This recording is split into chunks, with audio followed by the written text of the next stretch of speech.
I was not born to be loved. But they say the beginning matters, that it shapes the rest of the story, the edges of who we become, the depth of what we lose. I have never believed in beginnings, not truly.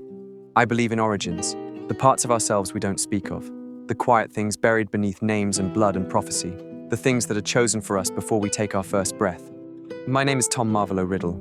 You may think you know the rest. You don't. I was raised in a place where names meant nothing, where children were left in rows and the silence between them taught you more than the people ever did.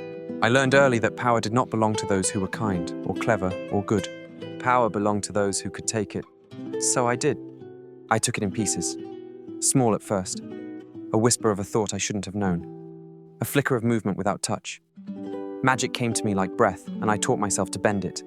Not because anyone showed me how, but because I knew it was mine. Hogwarts gave it shape, I gave it purpose. By the time I was 15, I had mastered what others feared to name: prefect, prodigy, favorite of every professor, save one. They smiled when I walked into a room. They spoke my name like it was already legend. But the truth is, I was alone. Always had been, by design. And then, she arrived. I didn't know it then. Not at the station, not at the gates. Only that something had shifted. The air had grown still. The castle had breathed in. And somewhere, beneath it all, a part of me I had buried very carefully, turned its head.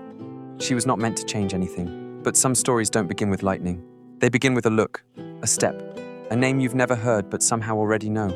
And if I had known what she would become to me, what I would become because of her, I might have stopped it. But I didn't. And now, I cannot.